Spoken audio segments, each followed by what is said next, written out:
పక్కరానా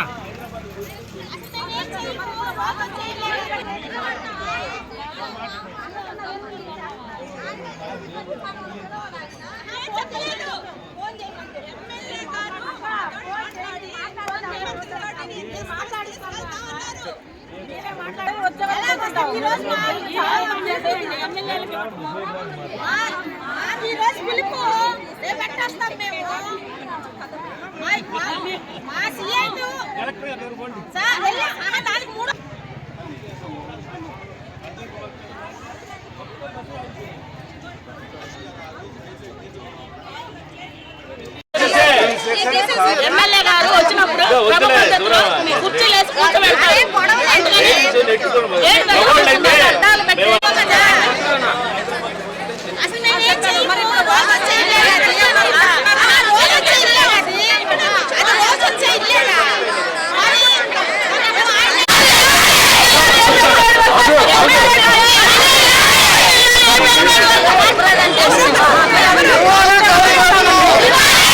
ఈ విషయం తప్పకుండా ఎమ్మెల్యే గారు మాతో మాట్లాడాలి.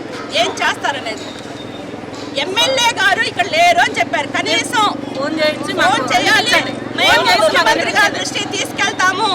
ఇప్పుడు కనీసం 16 రోజుల నుంచి ఈ రోజు ఆందోళన చేస్తా ఉంటే నడి రోడ్ల మీద మహిళలు ఉంటే కనీసం పండుగలు లేదు, పడ్వాలు లేదు, మొత్తం మీరేమో కేకులు కట్టు. ముఖ్యమంత్రి గారు చర్చలకు మాట్లాడాలి. ఎమ్మెల్యే గారు వెంటనే ముఖ్యమంత్రి గారితో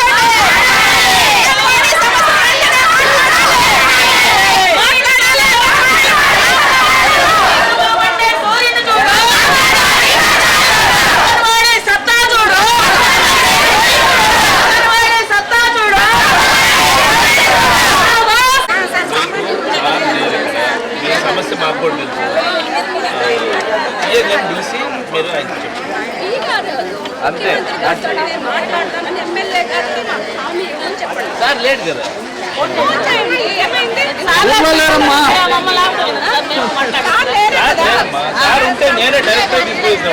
ఈ రోజు రాష్ట్ర వ్యాప్తంగా మరి అన్ని ఎమ్మెల్యేల దగ్గరికి మేము వచ్చామండి. అంగన్వాడీలో 16 రోజుల నుంచి అంగన్వాడీలు వీధుల్లోనే ఉన్నారు. ఏ పండుగలు లేవు, పబ్బాలు లేవు. ఈరోజు ఆకలి మంటలు పోరాటం చేస్తూ ఉన్నారు. నిన్న మంత్రులను చర్చలకు పిలిచారు. ప్రధాన డిమాండ్ ఏదైతే ఉందో మేము మొదటి నుంచి డే 1 నుండి వేతనాల పెంపు, గ్రాట్యుటీ విషయంలో ప్రభుత్వం తేల్చాలి అని చెప్పేసి అడుగుతా ఉన్నాం. ఈ విషయం కాకుండా మిగిలిన అన్నీ మాట్లాడుతున్నారు. మిగిలిన చిన్న చితకా చేయండి, మేమేం కాదను. కానీ వేతనాలు పెంచకుండా అంగన్వాడీలు సమస్య విరమించే సమస్య లేదు. కానీ నిన్న మేము వేతనాల సమ్మె విరమించకపోతే మేము ఆల్టర్నేట్ ఏదో ఒకటి చూస్తామని చెప్పేసి మంత్రులు మాతో బెదిరిస్తూ ఉన్నారు. దీన్ని మేము ఎట్టి పరిస్థితుల్లో అంగీకరించము. మీరు మాకు ప్రజాప్రతినిధిగా మేము మీ దగ్గరికి వచ్చింది కారణం ఏమిటంటే మీరు ముఖ్యమంత్రి దృష్టికి తీసుకెళ్ళాలి మా సమస్యని. ముఖ్యమంత్రి గారు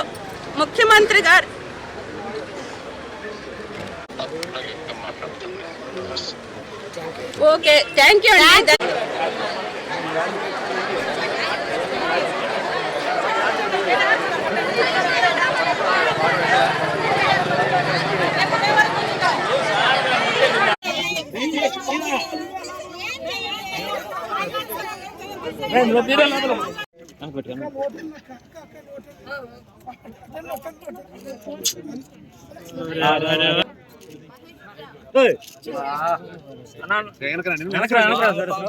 వెనక్కి జరగమ్మా కొద్దిగా.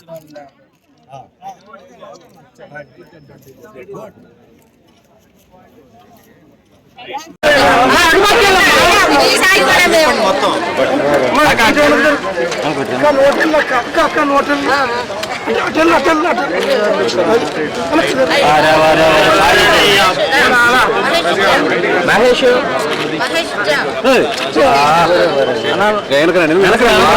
పాపం అన్ని వచ్చిన గుడ్. మార్కెట్లు తీసేయండి. అందరూ వస్తామండి. నేను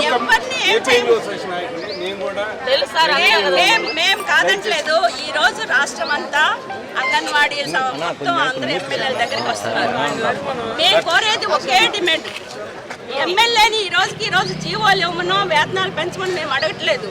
మేమంతా మీకు ఓట్లేసాం. ఈరోజు మా సమస్య ఈ రాష్ట్ర ప్రభుత్వం చాలా మొండిగా ఉంది, దుర్మార్గంగా ఉంది. ఈరోజు చర్చలో పిలిచి కూడా మమ్మల్ని అవమానించి బెదిరిస్తూ ఉంది. ఈరోజు రాష్ట్రం అంతా ఎమ్మెల్యేలకి రిప్రజెంటేషన్లు ఇస్తున్నాం. ప్రధానంగా ఇప్పుడు మన ఒంగోలు ఎమ్మెల్యే గారు వాసు గారికి కూడా ఇక్కడికి వచ్చాం కలవాలని. కానీ సార్ లేకపోయినా కూడా నిన్న చర్చల్లో మంత్రులు మాకు ప్రధాన డిమాండ్లు ఏవైతే ఉన్నాయో వాటిని పరిష్కారం చేయలేదు. ఎమ్మెల్యేల ద్వారా ముఖ్యమంత్రి దగ్గర తీసుకెళ్ళాలి మా సందేశాన్ని అని చెప్పేసి కోరాం. ఎమ్మెల్యే గారు చాలా సానుకూలంగా స్పందించారు. రేపు తప్పకుండా ముఖ్యమంత్రి గారిని కలుస్తున్నాము. అంగన్వాడీల వేతనాల పెంపు, గ్రాట్యుటీ ఏదైతే ఉందో దీన్ని ముఖ్యమంత్రి దృష్టికి తీసుకెళ్తామని చెప్పేసి హామీ ఇచ్చారు. హామీ మేరకు ఈరోజు కార్యక్రమం వరకు మేము ఈరోజు ముగిస్తున్నాము. కానీ మా సమ్మె అంగన్వాడీలకు వేతనాల పెంపు, గ్రాట్యుటీ అమలు చేయాలి. అట్లనే ప్రభుత్వం అంగీకరించిన మిగిలిన డిమాండ్స్ ఏవైతే ఉన్నాయో అవి వెంటనే జీవోలు ఇవ్వాలి. ఈరోజు మినీల్ జీవో రాలేదు. అట్లనే హెల్పర్లు వర్కర్లు చనిపోతున్నారు, వాళ్ళకి మట్టి ఖర్చులు కానీ అట్లనే వాళ్ళకి బీమా సౌకర్యం రాలేదు. అట్లనే సూపర్వైజర్, గ్రేడ్ 2 సూపర్వైజర్ పోస్టులు 164 పెండింగ్ ఉన్నాయి, అవి ఇవ్వలేదు. ఈరోజు లబ్ధిదారులకి నాణ్యమైన ఆహారం ఇవ్వాలని చెప్పేసి అడుగుతున్నాం, దాని గురించి పట్టించుకోవట్లేదు. వేతనంతో కూడిన మెడికల్ లీవ్ అడుగుతున్నాం. టీఏ బిల్లు ఇచ్చామని చెప్తున్నారు కానీ పెండింగ్ ఈరోజు 2017 నుండి ఉంది, దాని గురించి పట్టించుకోలేదు. అందుకని ఈ సమస్యలన్నీ పరిష్కారం అయ్యేంత వరకు మా సమ్మె కొనసాగిద్ది అని చెప్పేసి ఈ సందర్భంగా తెలియజేస్తున్నాను. ఎమ్మెల్యే గారు అంగన్వాడీల పట్ల పాజిటివ్గానే స్పందించారు. నేను మీ న్యాయమైన డిమాండ్ ఏదైతే ఉందో దాన్ని వెంటనే ముఖ్యమంత్రి దృష్టికి తీసుకెళ్తాను, పరిష్కారం దిశలో నేను కృషి చేస్తానని చెప్పేసి హామీ ఇచ్చారు. మేము నమ్ముతున్నాం ప్రభుత్వం వేతనాల పెంపు, గ్రాట్యుటీ అమలు చేయకపోతే తర్వాత మా పోరాటం ఏంటనేది, మా సత్తా ఏంటనేది చూపిస్తాం తప్పకుండా.